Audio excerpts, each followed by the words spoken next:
Hello and welcome to another jungle tutorial. It has been a long while since our first jungle clear efficiency guide back in season 7, which did reasonably well, and given the nature of the game and how much the jungle has changed since that time, I figured it was time for a season 9 fresh approach update. This will precede some updates on jungle routes as well, so consider liking this if you enjoy the topic and want more.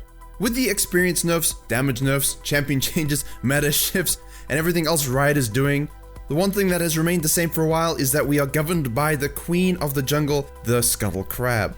Now, clearing the jungle becomes harder, easier, different as time goes on depending on the nature of the game, but the raw principle of clearing the jungle does not change, and that's to clear camps as fast as possible while remaining as healthy as possible. This is so you can put yourself in prime position to gank, contest those crabs, and 1v1 enemy junglers over map domination. Not being healthy and fast with your clears and routes can easily lead to a negative situation that puts you behind and unable to carry the early game, which is necessary of course if you want to climb. You don't want to be playing every game from behind. And as a quick example to show you the importance of health and speed clear times, you see this Lee Sin who goes leashless from red to Raptors to scuttle, the meme clear.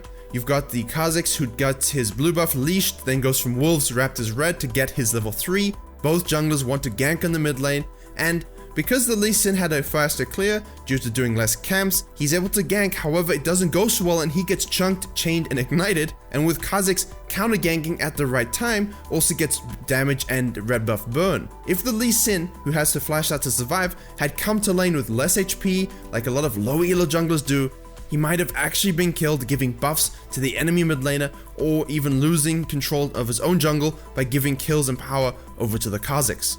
Having high resources while you clear your jungle and move around the map will enable you to make plays you otherwise could not, and also survive situations that don't go as you planned. The key to all of this is firstly understanding your route and what clear best suits your champion. Most junglers are all starting in red buff nowadays for that burn, the HP regen, the usefulness around skirmishes for scuttle crabs, but of course you can start blue if you need to, just like this Kha'Zix did. However, some core things you need to know. Is your champion capable of early AoE camp clears? Does it have lifesteal, sustained map mobility? All of these things will give your jungler a better chance of success in the early clears and phases than those who do not. Each camp has its own ideal way of being taken, and each jungler can do certain things others cannot, and we will highlight some of that in this video. But first, let's address the most crucial aspect of clearing camps, and that's kiting. Kiting your camps is what lets you reduce the amount of damage taken, especially early on from buffs, while also still attempting to maximize the damage you do to the camp. You can probably hard kite and take very little damage, but it's going to take you a very long time to kill it, and you aren't doing as much damage to the monsters as you should or could. This will mean you'll be behind any scuttle crab contests, any ganking situations when you might need to rotate, and so you won't ever really see people do this. Now, kiting is where you move back between attacking the monster in order to reduce the amount of damage the monster does to you as you move outside its attack range. There is the classic do 3 autos, weave in spells between the autos, kite back, you repeat the process, or you can simply auto, move back, auto, move back, auto, move back, and you will tank more damage, but technically you would increase the amount of damage you do to the monster. Again, what's the fine balance? With kiting, you want to force the monster to move a bit between its attacks in order to increase the time between their hits on you. If it's standing still, you're not going to have that same effect. The goal with kiting is to find that sweet spot of damage done, damage taken, and time used in order to clear it. So let's look at some examples that can illustrate what I mean by everything I just said. With the jungle item, HP path, champion exclusive healing such as a Kayn E or Warwick Q, you can heal up while clearing. And so sacrificing a bit of HP on your initial clears in order to clear them faster can net you advantages while still being able to maintain enough health to accomplish your goals. You have just seen some on-screen examples of typical kiting with a leash where you're not really going to take as much damage because there's other people helping you, juggling the aggro of the monster, forcing it to move around while everyone avoids damage. But let's consider this challenger Jarvan literally standing and moving back and forth in front of a red while not actually forcing the red buff to move, and so he'll take a lot of damage as he keeps walking back into the red buff attacks. He is attempting to leave the AoE swipe of the monster, but he has his E down, which gives J4 an attack speed boost, and so hard kiting would actually reduce the amount of DPS he does on the red buff and waste the duration of his E. He's chugging his HP pots as well, finishes the buff, and immediately heads to the mid lane for a level 2 gank. In this case, his focus on speed to level 2 gank is more important than kiting a bit more and saving his HP. knowing that he has health pots and red to help him regen as he moves to the mid lane. Now let's look at some other examples of Jarvan whereby you kite a little bit more and attempt to reduce the damage while accomplishing the same goal. Because kiting lessens your hits on the monsters, it also reduces your lifesteal created by the machete, and it actually takes you 3 seconds longer to kill the buff, even if you only lose about 1 second overall with kiting because you're already headed to the next direction. So it's all very well enabling a higher kite ability, but if you are heavy on the auto attack playstyle and you have a machete, you don't want to do that too much because you don't actually end up losing that much more HP by just standing still and going back and forth. And you might say, well, that doesn't mean so much, but it actually does, because watch this. After J4's gank on the mid lane, comes in, attacks the Corki, and carries on to take the bottom scuttle crab, the enemy Olaf was actually starting on the blue side and doing a full top to bot clear. This means that when the Jarvan finishes what he wanted to do, he's able to invade and investigate. Upon finding the enemy's red buff, he can actually sneak it away, just as Olaf arrives and chucks his axe in that direction. Had you kited too much, reduced your DPS, you lose those additional 1 to 3 seconds and you wouldn't get away with that free invade. Now obviously this is just on the first buff and we're going to talk about every other camp shortly, but with a ranged jungler like Kindred or any AP jungler with less auto attacks and a more spell focused nature like Evelynn, the nature of your kiting will change and you'll either want to maintain range with Kindred while still auto attacking as soon as it's up, or in the case of the Evelynn, using your Q to kite around and throwing in an auto attack while it's on cooldown. Remember, it's okay to tank the buff a bit in order to clear it faster, but still wanting to kite. The kiting with your abilities means that you will regen from the talisman passive. In between the buffs, if you have red buff, you will regen from that. You have your health pots, you have smite.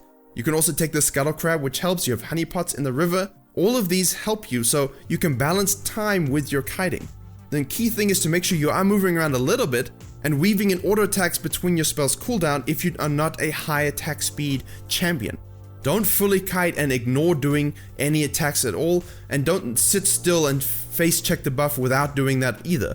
The risk, even though you might gain a second and your HP might be really close if you were kiting, is that if someone does invade, you're going to have a really bad time. You don't want to be low HP in your jungle unless you are something like Olaf, which benefits directly. Now the next thing to add to this, before we get into camp specifics, is combining this kiting with directional movement. We mentioned the need to being fast, and that's important because if you want to get that 2-3 second lead of the enemy to grab that scuttle and get out or get a gank off, you can dictate the direction of the early game. This simply means though, moving in the direction that you want to go after finishing the current camp you're on. You should have noticed how many in the examples so far the player was dragging the camp to the direction they were heading next, no matter what that might be. If you're going from red to raptors, you kite up. If you're going from red to krugs, you kite down. In the event the enemy jungler makes an early gank attempt, it can give you the opportunity to head to his jungle faster and steal some camps. Now, counter to kiting and pathing like that, when you are counter jungling, as you would have noticed from the J4 example, you are heavily focused on sitting in the bush so you have vision before they do. If the enemy has no wards in the bush, they will literally have to face check you to see what's going on, which gives you time to finish the steal and get out of the situation. So you don't have the luxury of perhaps rotating and kiting around the area, so you will tank a bit more damage, but the key here is speed, using your smite and getting out, perhaps falling back to the fruits or the crab to regenerate. Now, let's talk briefly about the crab because there are some kiting directional principles with this, and you want to make sure you're pathing safely at all times. For example, let's say we're on the top side scuttle, and your top lane has priority and your mid laner does not. Make sure you push to keep the crab on the top side of the river, because if it's the other way around, and you keep the crab headed towards the mid lane, and the mid laner rotates, well, you're most likely to lose it, maybe get 2v1 by the enemy jungler, and you want to avoid that at all costs. Now, if your mid lane has priority and the top laner does not, well, you keep the crab in the bottom side of the river. You want to keep a safe path to the crab in case your laners actually do rotate for the first time in their entire lives, instead of CSing and focusing on looking at the flying dragons off the edge of the map. And in the event that there's no risk, you can kite the scuttle to the direction of your next camp and even let your red buff finish burning it down. But what are the intricacies to taking camps in unique ways? Well, that's a very difficult thing to talk about because for every champ in every camp, there are different things you can do. But I will try to cover some general tips that can help you all. Knowing the nature of the camp you're taking is important, as well as what to kill first in that camp. For example, in the case you have an AoE spell, the key here for the Raptors is using it only when you can do as much damage as possible to the whole camp, and this applies to Krugs and Wolves as well. With Kayn or any champion with an AoE, you want to focus your auto attacks on the large monster and let your AoE burn down the small ones while kiting the camp around. So for the Raptors, you see here you auto attack the large raptor, kite back, use your Q when it's up, auto attack, kite back, use your Q. This gives your talisman burn and regen as well as AoE damage to the baby raptors while kiting them to avoid their insane damage. Knowing that the babies do the most damage is important. This gives you a fast take of the camp, and if you are say Gragas, perhaps you just sit on them with your drunken barrel and use your gigantic fat belly to squash them because you're a murderous scum. If you're Evelynn, you don't have the luxury of the same kind of AoE, but your Q can still get into all of the baby crabs. That sounds weird, but you can still kite them out easily and lead on to the next position. However, if you are a single target champion, like say Warwick or perhaps Rengar, it can make them a much harder take, and so having smite is useful, but nonetheless, you can actually still take them if you are being intelligent about it. This Rengar example shows you, he's focusing on those baby raptors using his Q, using the empowered Q and the buffed attack speed to kill them as fast as possible before focusing on the large one.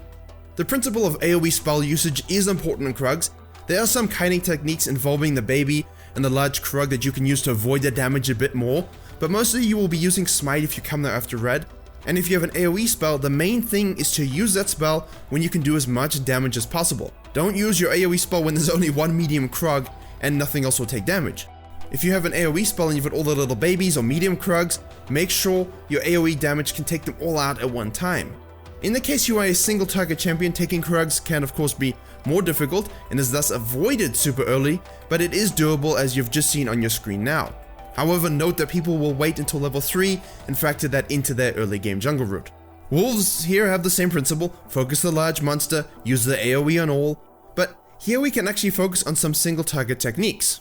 In the case of Warwick, your W increases your attack speed as enemies get lower in health and also gives you more health back. Thus, using your Q to chunk the big wolf while you order the small wolves to take them down first is the best practice. This will give you healing and damage on them, killing them faster and also doing more damage to the big wolf in the meantime, so when it is time to deal with it, your W will kick in faster. The Gromp applies to everyone as it is a single target beast, but note that it does more damage initially, and so kiting it out a bit will reduce the amount of attacks it does during its burst phase. This means you can overcome that initial burst and then continue to do damage and finish it off. There are also unique tricks you can do while chaining the blue and the Gromp together, like this Olaf does here, and Evelynn can do a very similar thing as well, but you have to be very smooth as the aggro resets can hurt you and a lot of time can be lost in game. Even a lot of high elo Evelynn mains won't really risk doing this in game due to potential invades or mishaps that can occur, and it's better to be consistently ready to rotate, gank early, and control the scuttle. Don't forget, on off-meta picks on weaker junglers and games you're behind, the scuttle, honey fruit, or even a hunter's potion like you can take on say Zyra jungle can help you immensely in terms of resource management. This aids your survivability and regeneration inside the jungle and enables you to make plays both, I hate to say this, aggressive and defensively as necessary. Ensure you are kiting your camps in the direction you want to head, know how much to kite with your particular champion to maximize speed and health balance. If you're invading or playing safe, make sure you do your buffs in the bushes. You never know what surprise might pop out at you if a jungler shows while you're taking that buff, and then you can perhaps, try and steal that Gromp and kill him at the same time. And finally, optimize your routes around if you have AoE spells, if you're a fast clearer, what you want to accomplish in the early game, and I do have a video on routes already, and I will release something new on it soon as well. Thank you very much for watching. Consider liking, commenting, and sharing if you enjoyed and learned something. Consider joining on YouTube to support the channel, and please subscribe for more jungle and League of Legends guides coming very soon, and as always, I will see you all in the next tutorial.